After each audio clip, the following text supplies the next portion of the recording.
Cherchez-vous à sécuriser efficacement votre réseau en utilisant des ACL standards? Dans ce cours, je vais vous guider pas à pas dans la configuration des listes de contrôle d'accès de type standard pour vos routeurs Cisco. Vous allez apprendre à créer, appliquer et gérer ces listes pour contrôler le trafic réseau de manière précise et sécurisée. Alors ne laissez plus rien au hasard avec ce cours complet sur les ACL standards.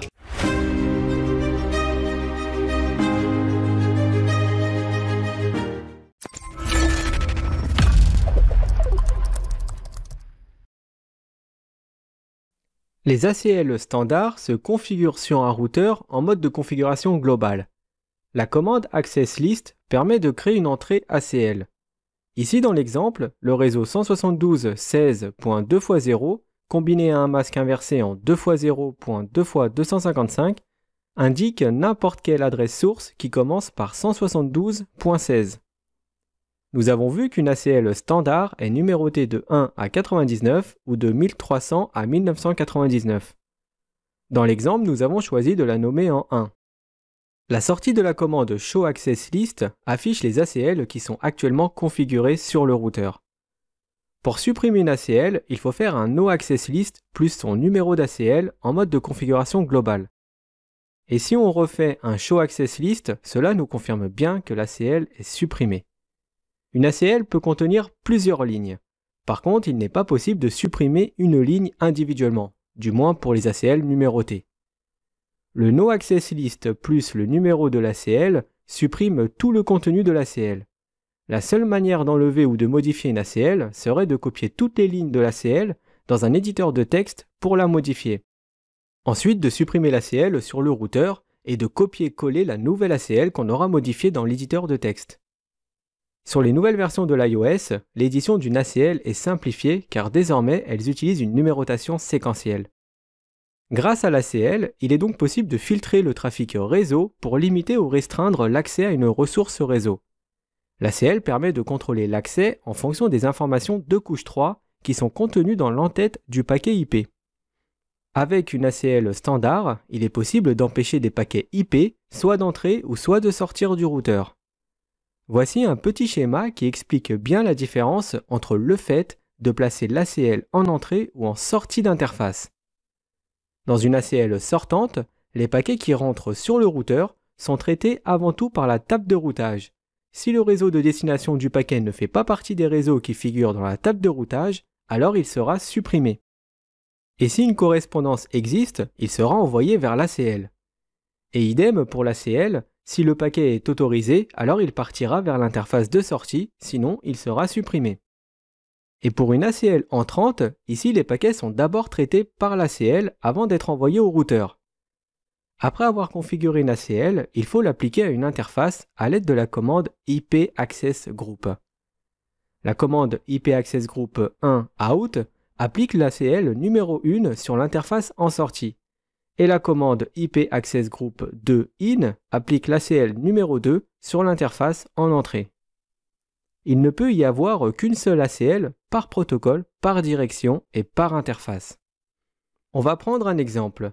Sur cette topologie, nous souhaitons couper l'accès Internet au PC qui porte l'IP 192.168.1.1 tout en autorisant les autres PC de ce même LAN. Pour cela, il est possible d'appliquer un filtrage du trafic sur le routeur soit en entrée, c'est-à-dire sur l'interface qui est connectée au réseau local, ou soit en sortie, sur l'interface connectée côté Internet.